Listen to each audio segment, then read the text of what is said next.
Today I want to teach you how to get better at speaking. But first I need you to understand the importance of it. See, you might think speaking only applies to people if you're in sales, right? If you work in a corporate setting maybe. Whatever your understanding of the importance behind the ability to speak well, it's completely underestimated. And let me tell you why. Speaking is influence. The ability to make some person on the other side of the screen, the other side of the room, the person you're directing the conversation at, feel some type of way is influence. It's persuasion. It is the way the world works. Why do you think our presidents, regardless of your country, the most pinnacle moments of their careers is a speech? It's the most memorable moments because it provides the most influence. So you not being where you want to be in this skill puts you at a significant disadvantage. And I'm going to help you remove that. So the first thing to understand when it comes to getting better at speaking is quite simple. You don't need to talk so fast.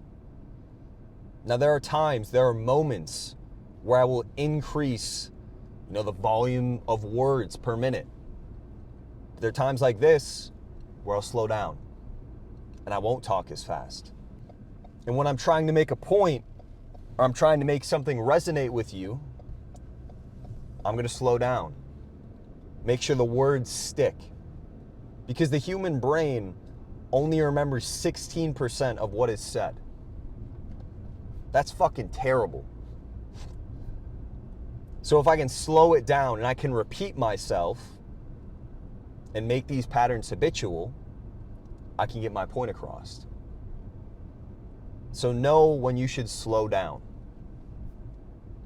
When you're trying to make a point, slow it down. When you're trying to make something hit home, influence, inspire, invite some type of emotion, slow it down. Now the second principle is we can say a lot more with a lot less. And I want you to think of it like this. If you were perceived to be guilty for a crime, they interrogate you. They ask, did you, Joe Schmo, steal the cheese? You say, no, I did not steal the cheese, because when you were accusing me of stealing the cheese, I was at my friend's house watching The Last Dance, the documentary by Michael Jordan and the 97 Bulls. So there is no possible way I could have stolen the cheese. Now on the flip side, if they ask, Joe Schmo, did you steal the cheese? And you said no. What argument sounds more convincing? Probably the second. And the reason being is we can say more with less. The more you say, the more you sound like you're in desperation mode, like you're trying to convince someone. And in reality, you probably don't have to. This is one of the focal points of sales, is there are times where we can say less and it means much more. Because saying too much can be your ruin. Doesn't matter if it's sales, could be talking with a woman, a friend, trying to persuade or influence anyone. And I want to illustrate a story with you to help make this point stick. So there was a person who was being hung. And as the rope gets tied around their neck, the board is pulled out from under them. The rope breaks. And the man who was being hung, I'll paraphrase it because, to be quite frank, I don't know the ins and outs of the story exactly, but he says something along the lines of, looks like I was meant to be saved. Even the king couldn't kill me. Now, once this happened, the executioner told the king, and usually this would mean pardon, where the man can walk away free. It was a sign of God. That's how they took it. That's how it was perceived. And the king asked the executioner, what did he say after? The executioner told him. They hung him a second time and he was killed. While our tongues can be powerful, right? Our ability to speak can be great and influential. It can also be the opposite. That's why saying less is powerful. The third is your tonality, your ability to change the pitch in your voice. Now, when we're a kid, our tonality is pretty garbage. It's pretty trash. And let me explain. As a kid, we ask for something, our point, and when we try and illustrate it, when we try and communicate our point, we'll go up in tonality. Mom, can we please go to Dairy Queen? Like that. It's not very good. It makes you sound childish. Now, if you can go down towards the end of a sentence, it sounds much more powerful, like this. And that's the way I want you to speak, is recognize this. Because your tonality is extremely important.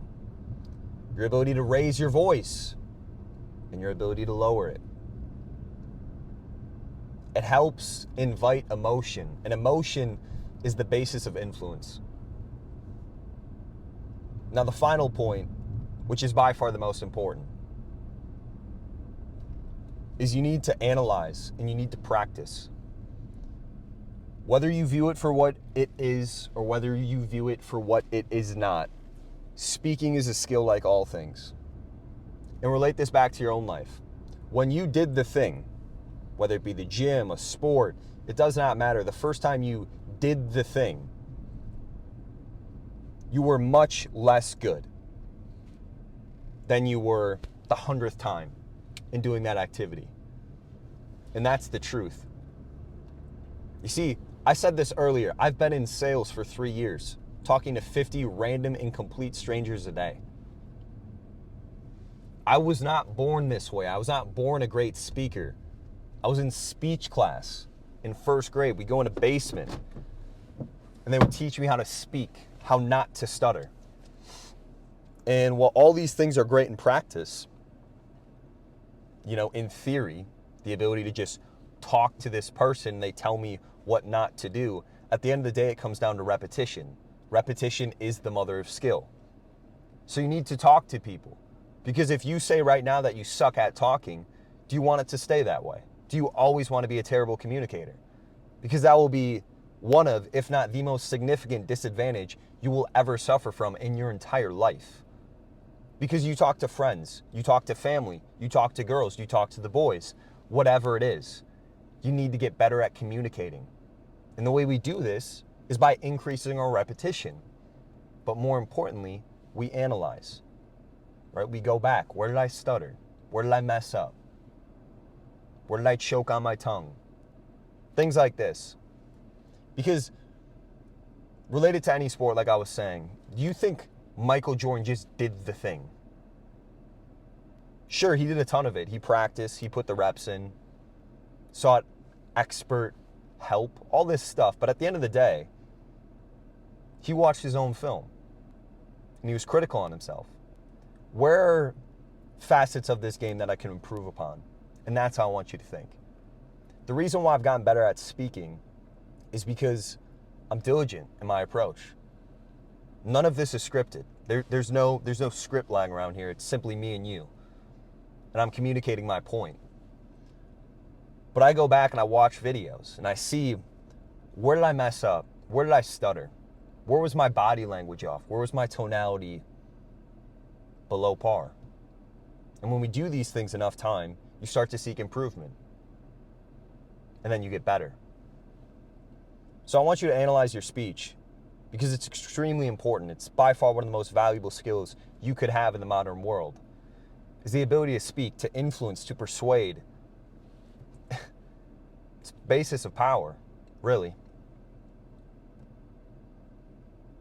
So as always, stay focused, stay committed.